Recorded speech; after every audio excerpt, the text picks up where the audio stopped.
उस भयानक दृश्य को देखते ही धैवत के भीतर जीने की जो अंतिम इच्छा थी वो भी समाप्त हो गई। उन्होंने उसी क्षण उसी जगह अपने प्राण त्याग दिए। ये स्त्री जो थी वो अत्यधिक डरी हुई थी और जार जार रो रही थी, तड़पते हुए लगातार धैवत को अपने पति को पुकार रही थी। और उसके बाद में उन्होंने जो वर्णन किया उसको सुनकर मेरे रोंगटे खड़े हो गए। ये वो रहस्यमयी और भयानक जगह है जहाँ से पूरे ब्रह्मांड के तंत्र की शक्ति निकलती है। यहाँ केवल और केवल तंत्र का राज है। जो लोग काला जादू या डार्क एनर्जी पर काम करते हैं उनको जो शक्ति का स्रोत है वो भी उसी स्थान से मिलता है। मैंने धैवत जो थे उनके स्पिरिट गाइड का आवाहन किया, बाबा जी से बात करनी चाहिए, क्या ये सब नियति थी? तो बाबा जी ने कहा कि ये सब एक कहानी है। उन्होंने तो यहाँ तक कहा कि मुझे ये समझ में नहीं आता कि तुम अभी तक जिंदा कैसे बचे हो।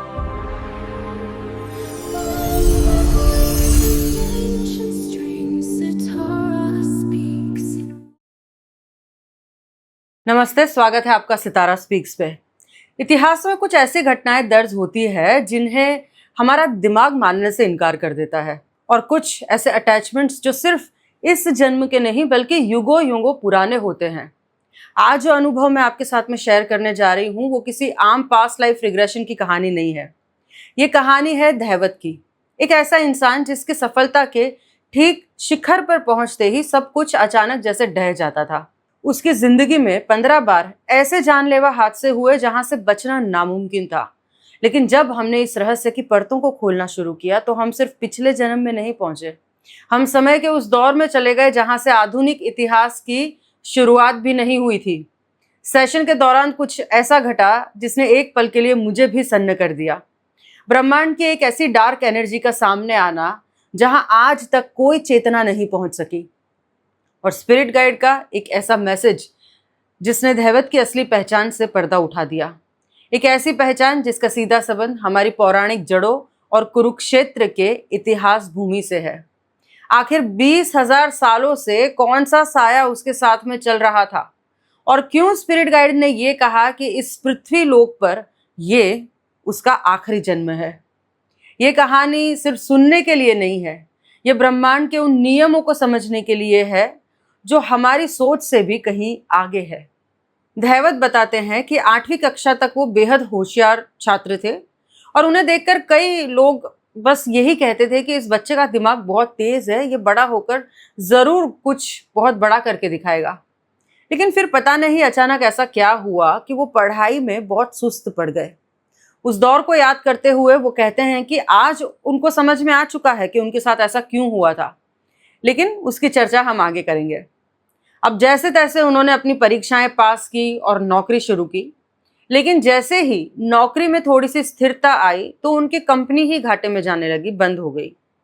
इसके बाद उन्होंने अपना बिजनेस शुरू किया, गारमेंट का बिजनेस, जिसकी शुरुआत में बिजनेस ने बहुत अच्छा मुनाफा दिया, लेकिन कुछ ही समय बाद में उसमें भी अचानक गिरावट आने लगी। फिर वो आईटी सेक्टर में आए, खुद पढ़ाई की फिर से, और एक ऐसी ऐप डेवलप की जिसको उन्होंने गूगल के सामने भी पिच किया, और वहां से भी ये जवाब आया कि इस जो एप्लीकेशन है उसमें जबरदस्त पोटेंशियल है।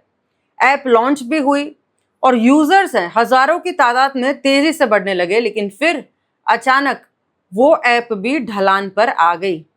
धैवत ये समझ ही नहीं पा रहे थे कि आखिर ऐसा क्यों होता है कि हर चीज खास एक स्तर तक तो बहुत अच्छी चलती है और फिर अचानक सब कुछ बंद होने की कगार पर पहुंच जाता है। धैवत आगे बताते हैं कि बचपन से ही आत्माओं और ऊर्जाओं को लेकर वो बहुत ज्यादा संवेदनशील थे। उन्हें बहुत डर भी लगता था क्योंकि उनको आत्माएं साफ दिखाई देती थी और उनकी आवाजें भी सुनाई देती थी। लोग उनको कुछ समय के बाद में पागल तक समझने लगे थे। उनको ये अजीब अजीब आवाजें आती थी, जो चीजें दूसरे लोगों को दिखाई नहीं देती है वो उनको दिखाई पड़ती थी। लेकिन फिर कुछ ऐसी घटनाएं हुई कि उनके आसपास के लोगों को भी ये एहसास होने लगा कि ये जो चीजें हो रही है वो धैवत का कोई वहम नहीं है, बल्कि इसके साथ में सच में कुछ अजीब और रहस्यमय घट रहा है। धैवत ये कहते हैं कि आत्माएं उनको सामने दिखाई देती थी, खुली आंखों से। कई बार तो वो उनके शरीर के आर पार गुजरती हुई उनको महसूस होती थी। फिर भी कोई अनजान दिव्य शक्तियां हमेशा उनकी रक्षा भी करती थी।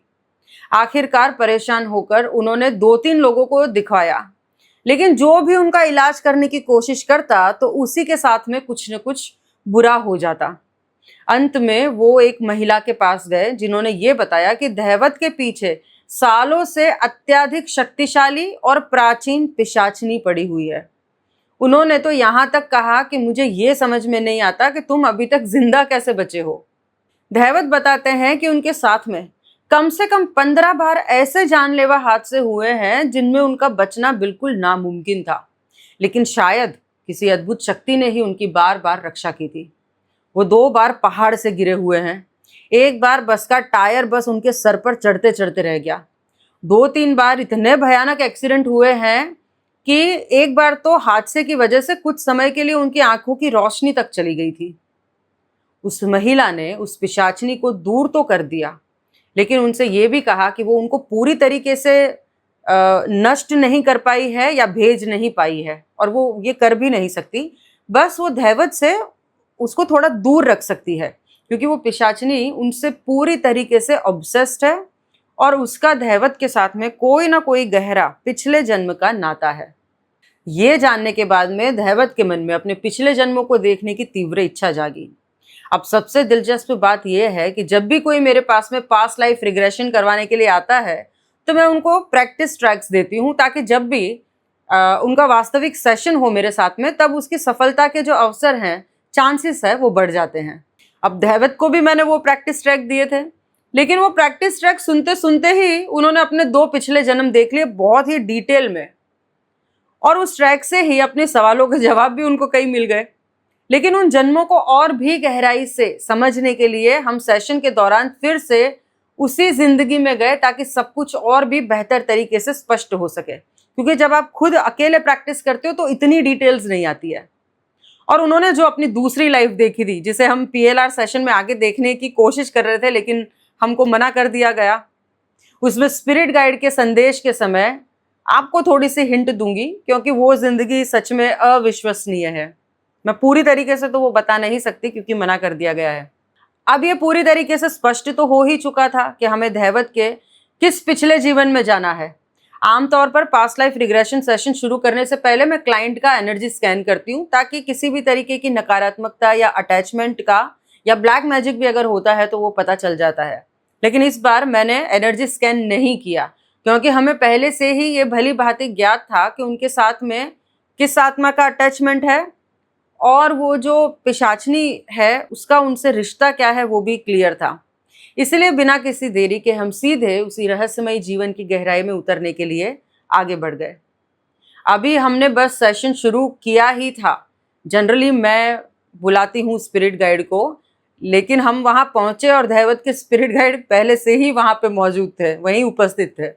उन्होंने तुरंत ही कहा कि सामने बाबा जी बैठे हुए हैं, और यही वो पवित्र क्षण था जहां हमने धैवत के जीवन से जुड़े सबसे गहरे और परेशान कर देने वाले प्रश्नों को बाबा जी के समक्ष रखा।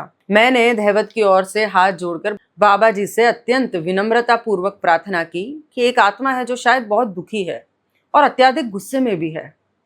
धैवत ने, मतलब कि मैंने उसके साथ में अपना एक पिछला जीवन तो देखा ही है, जहां शायद मुझसे कोई बड़ी भूल या अनजाने में कोई गलती हुई थी।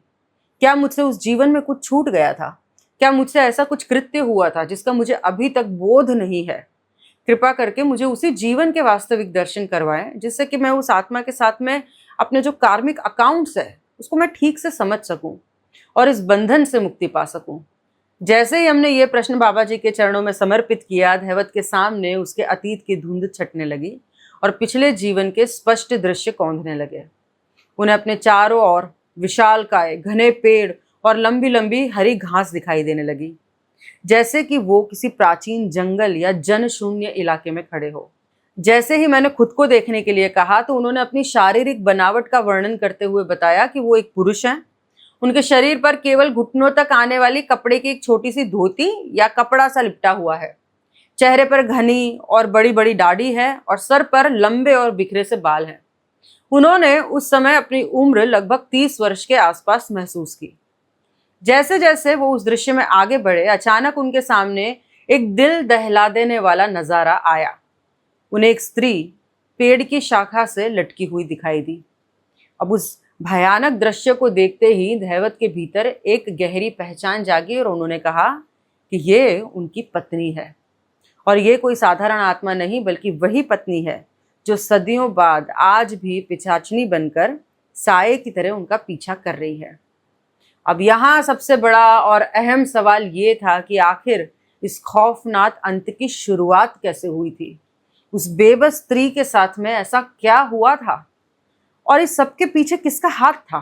क्या उसने अपनी जीवन लीला खुद समाप्त की थी या फिर किसी ने बेरहमी से और जबरदस्ती उसके साथ में ऐसा किया था और उसको पेड़ पर लटकाया था? इस रहस्य की परतों को खोलने के लिए और सत्य को उजागर करने के लिए मैं धैवत जी को उस घटना के घटित होने के ठीक पहले के समय में लेकर गई। जब धैवत को वहां पे ले जाया गया तो उन्होंने देखा कि वो एक गुफा में रहते हैं। वहां पे एक छोटा सा कबीला था जहाँ के लोग शायद उस समय तक पक्के मकान बनाना भी नहीं सीखे थे या फिर वो किसी ऐसे पहाड़ी इलाके में रहते थे जहाँ पे गुफाओं में ही आश्रय लिया जाता था।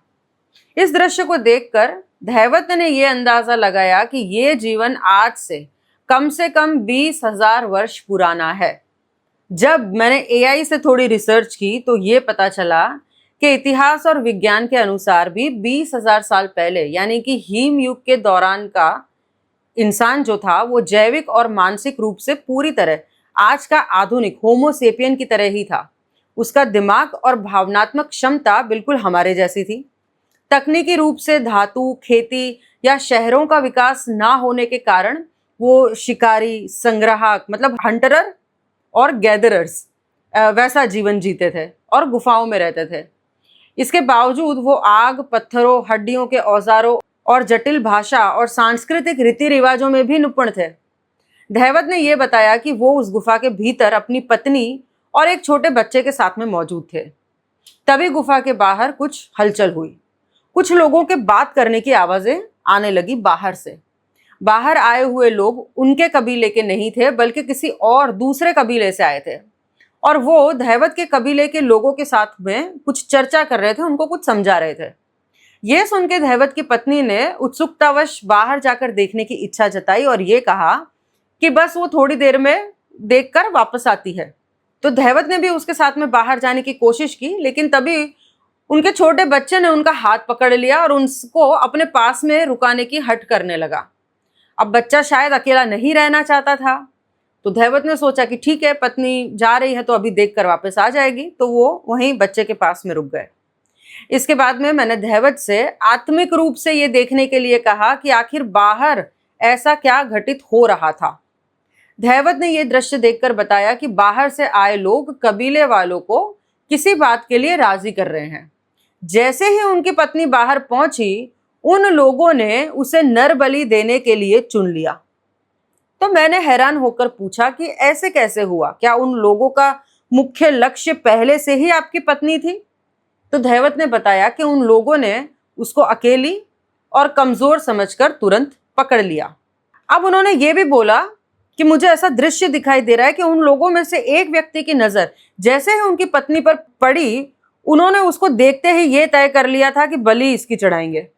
मैंने फिर से पूछा कि क्या आपकी पत्नी में उनको कोई खास आध्यात्मिक शक्ति या ऊर्जा नजर आई थी?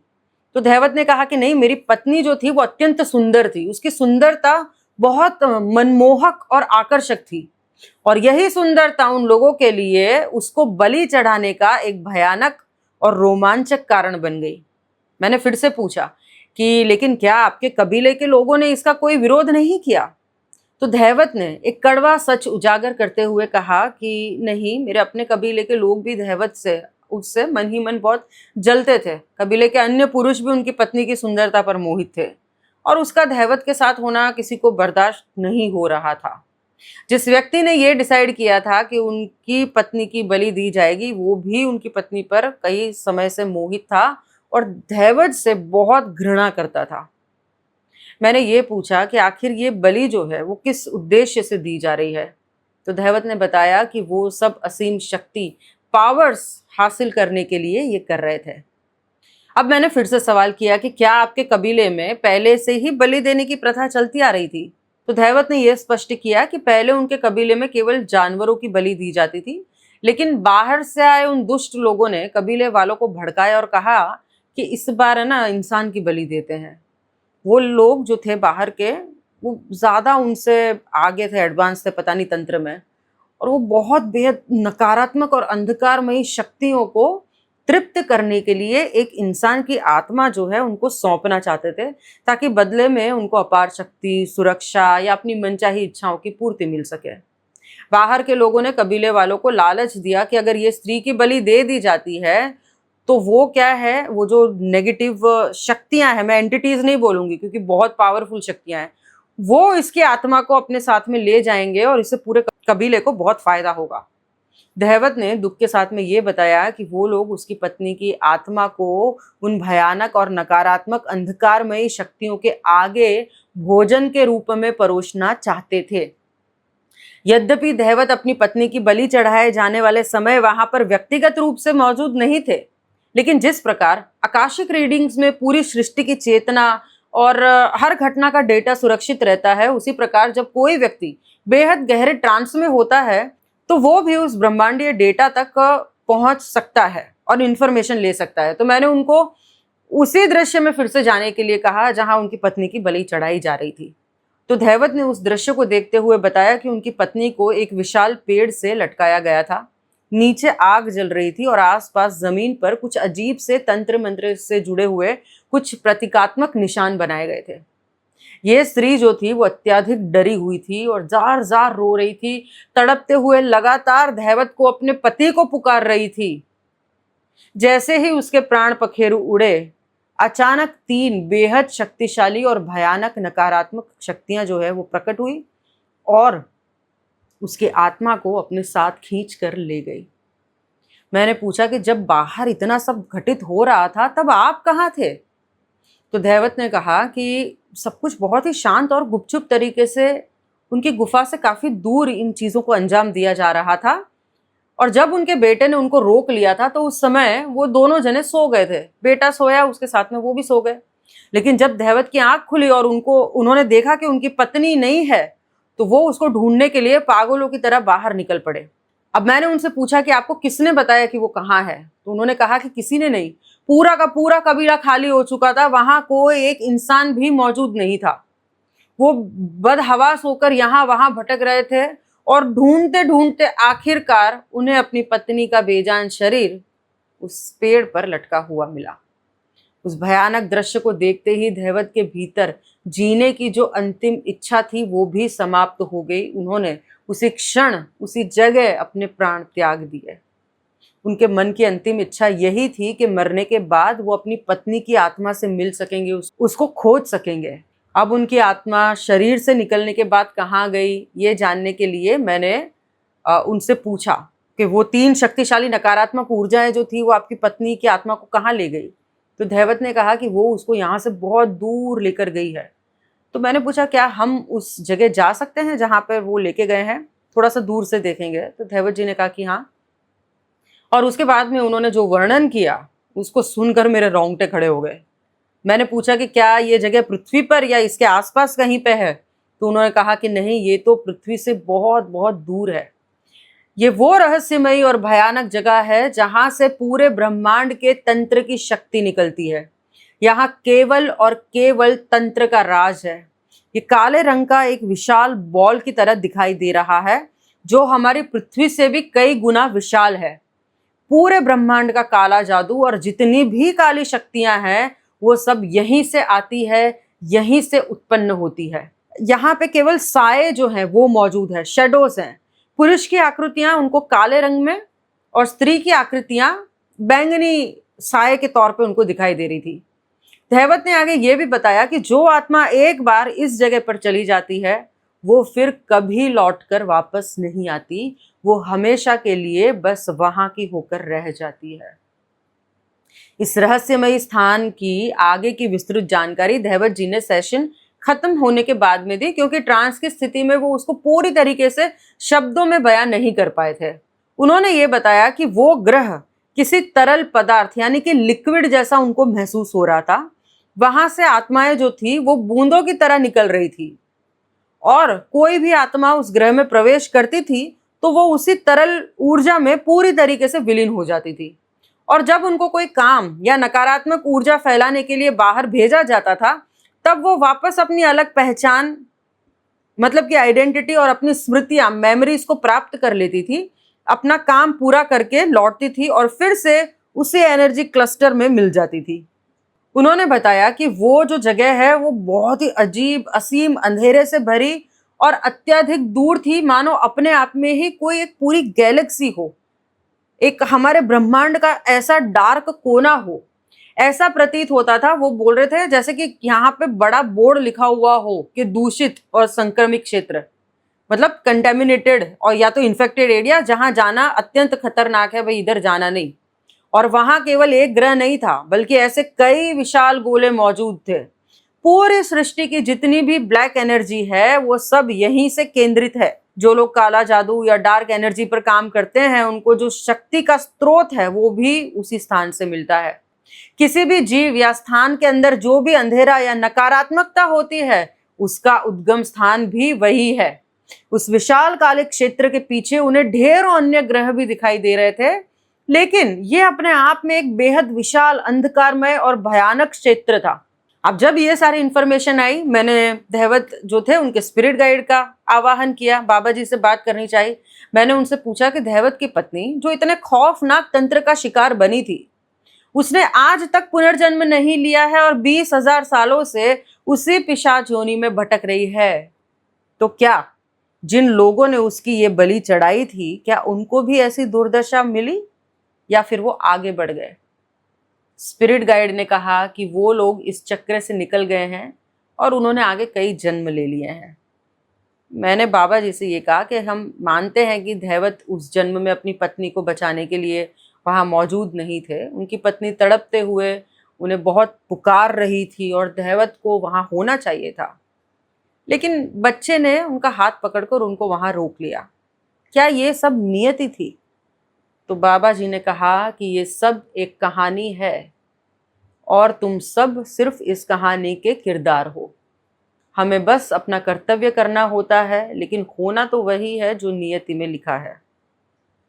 उस आत्मा का क्रोधित होना लिखा था और धैवत से बदला लेना वो भी नियति का हिस्सा था।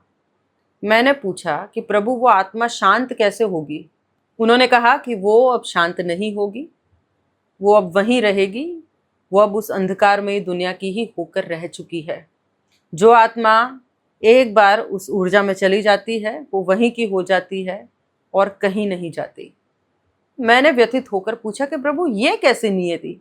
एक निर्दोष आत्मा को इतना भयानक अंधकार मिला और अत्याचार करने वाले दूसरे लोगों को पुनर्जन्म, इसके पीछे क्या कारण है? क्या उस आत्मा से कोई और भारी गलती हुई थी पहले?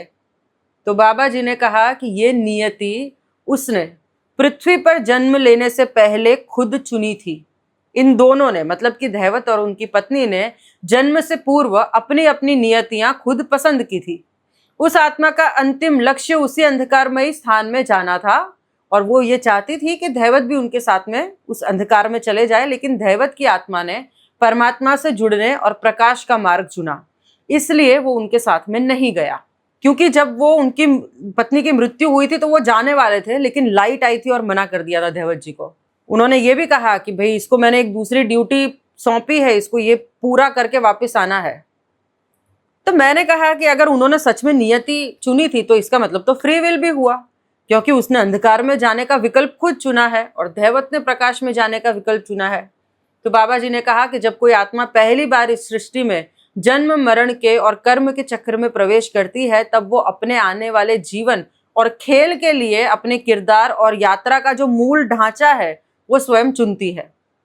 उसी पहले क्षण में तय होता है कि कौन सा मार्ग अनुभव के लिए चुना जाएगा। मैंने आश्चर्य से पूछा, तो क्या ये उन दोनों का इस पृथ्वी पर पहला जन्म था? तो बाबा जी ने कहा कि हाँ, ये उन दोनों का सबसे पहला जन्म था और उसी पहले जन्म की शुरुआत में ही दोनों आत्माओं ने ये तय कर लिया था कि उनको अपनी अपनी यात्रा में किस दिशा में जाना है। मैंने आगे पूछा कि क्या हम आज भी उस आत्मा से क्षमा मांग सकते हैं? क्या उसमें अब भी किसी को माफ करने की क्षमता या चेतना बची है? तो बाबा जी ने कहा धैवत से कि अब तुम्हारे कष्ट और पीड़ा का समय जो है वो समाप्त हो चुका है। इसके बावजूद धैवत के भीतर जो था वो पश्चाताप था। धैवत ने कहा कि मुझे फिर भी उससे दिल से माफी मांगनी है। इसके बाद में मैंने बाबा जी की पावन उपस्थिति में ही धैवत को उस जन्म की पत्नी के रूप को आमंत्रित किया। वो आत्मा वहां पर प्रकट हुई। धैवत ने उससे माफी मांगी कि भाई मैं प्रेजेंट नहीं था जब तू मेरे को पुकार रही थी। फिर मैंने उस आत्मा से पूछा कि क्या तुम धैवत को अपने इस कार्मिक बंधन से मुक्त करती हो? तो उस आत्मा ने कहा कि काम हो जाएगा, बस मुझे थोड़ा सा समय दो। इतना कहकर वो आत्मा धीरे धीरे वहां से ओझल हो गई। इसके बाद मैं धैवत को उनके दूसरे पिछले जन्म की ओर ले गई। जैसे ही मैंने उनको गाइड करना शुरू किया, वैसे ही वो सीधे ब्रह्मांड के असीम विस्तार में पहुंच गए। और यकीन मानिए, महाभारत धारावाहिक शुरू होने से पहले जो गंभीर आवाज आती थी ना कि मैं समय हूं, बिल्कुल वैसा ही एहसास हो रहा था। धैवत का उस दिव्य चेतना से पूरी तरीके से वो कनेक्ट हो चुके थे और अचानक उनकी जो आवाज थी वो पूरी तरीके से बदल गई थी। वो एक अत्यंत गंभीर और अलौकिक स्वर में बोलने लगे थे। उन्होंने कहा कि तुम और मैं एक ही हैं, आधा मैं आधे तुम। तुम्हें जो जिम्मेदारी दी गई है उसे पूरा करना है। हम अलग ही इसलिए हुए हैं, लेकिन तुम और मैं एक हैं। तुम्हें मुझसे ही शक्ति मिलती है और अब समय आ गया है, अपना कार्यकाल पूरा करके तुम वापस आ जाओ। यही तुम्हारा मार्ग है और अब तुम जाओ। इतना कहते ही हमें वहां से वापस भेज दिया गया और हम फिर से बाबा जी के सामने आ गए। यहाँ मैंने बाबा जी से उनके दूसरे जन्म के बारे में पूछा, जो धैवत जी ने अपने PLR प्रैक्टिस ट्रैक के दौरान देख लिया था पूरा। एक ऐसा जन्म जिसके ऊपर कोई भी आसानी से यकीन नहीं कर सकता। मैंने बाबा जी से प्रार्थना की कि वो हमें वो जन्म दोबारा विस्तार से देखने की अनुमति दे, लेकिन बाबा जी की तरफ से भी वही जवाब आ गया कि बस इतना बहुत है, तुम जाओ। कुछ चीज़ें पर्दे के पीछे रहे तो ज़्यादा अच्छी है। हालांकि धैवत तो इस जन्म को पहले से देख ही चुके थे, लेकिन स्पिरिट गाइड का इशारा यही था कि उस परम रहस्य को सार्वजनिक रूप से प्रकट नहीं करना है। मैं बस इतना ही कहना चाहती हूँ कि उन्होंने स्वयं को महाभारत काल में देखा था। इस बात की पुष्टि करते हुए धैवत ने मुझे अपने जीवन का एक अद्भुत संस्मरण भी बताया कि जब वो एक बार कुरुक्षेत्र गए थे और रात को अचानक उनकी आंख खुली तो उन्हें वहां पर सैकड़ों भटकती हुई आत्माएं एक साथ दिखाई दी, नमन करती हुई। शायद वो आत्माएं कुरुक्षेत्र की पावन भूमि पर केवल उनको देखने आई थी। अब आप स्वयं विचार कर लीजिए कि वो कौन हो सकते हैं और उनके भीतर किसका अंश समाहित होगा। अंत में जाते जाते बाबा जी ने आशीर्वाद के रूप में उनको एक मोरपंख प्रदान किया। बाबा जी ने यह भी उजागर किया कि धैवत के इस पृथ्वी लोक पर मात्र 7 जन्म ही हुए हैं और अब उनका इस भौतिक जगत का जो सफर है वो पूरा हो रहा है तथा उनको अपने मूल धाम पर वापस आना है। स्पिरिट गाइड के इस पावन संदेश व मार्गदर्शन के साथ में हमने अपना ये जो दिव्य और अविस्मरणीय रिग्रेशन सेशन है वो यहीं पे ही समाप्त किया। तो अब एक सबसे बड़ा सवाल आप सबके लिए, आपको क्या लगता है, क्या हमारे पास सच में कोई फ्री विल है या फिर हमारी नियति पहले से ही तय हो चुकी है, जिसे हमारी आत्मा ने इस काल चक्र में आने से पहले खुद चुना था?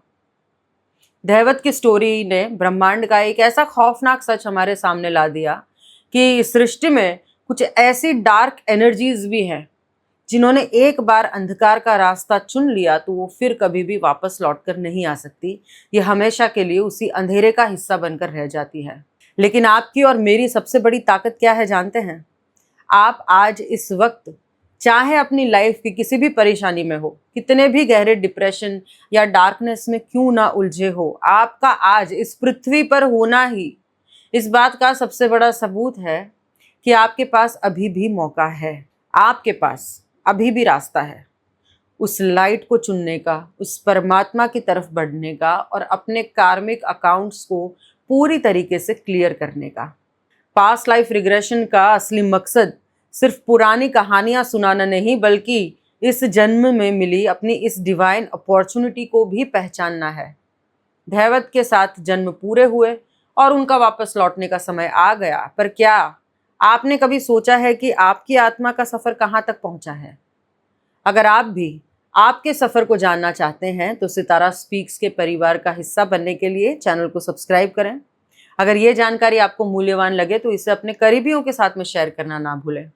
हमारे monthly free group PLR session से जुड़ने के लिए डिस्क्रिप्शन या बायो में दिए गए लिंक से हमारे व्हाट्सएप चैनल को ज्वाइन करें।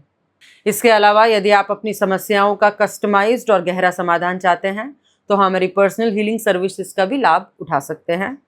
इसमें शामिल है पास्ट लाइफ रिग्रेशन, आकाशिक reading, negativity scanning, divine guidance, tarot card reading, पितृदोष निवारण, और साथ ही में हमने 2 नई जो विशेष सर्विसेज एस्ट्रो PLR, जिसके माध्यम से हम आपकी ज्योतिषीय कुंडलियों के दोषों को, उनके मूल कारणों को आपकी पिछली जिंदगी में खोज कर उनका हमेशा के लिए निवारण लाने की कोशिश करते हैं। और चक्र क्लीनिंग एंड ब्लॉकेज रिमूवल, इस विशेष स्कैनिंग में हम आपके सभी चक्रों को गहराई से क्लीन करते हैं और उनकी ऊर्जा के मार्ग में आने वाले सभी ब्लॉकेजेस को पूरी तरीके से हटाते हैं ताकि आपकी साधना और जो ऊर्जा है उसका प्रवाह सुचारू रूप से चल सके। पर्सनल अपॉइंटमेंट के लिए आप नीचे दिए गए व्हाट्सएप नंबर पर संपर्क कर सकते हैं। इस माइंड बेंडिंग सेशन पर आपकी क्या राय है, मुझे कमेंट्स में ज़रूर बताइएगा।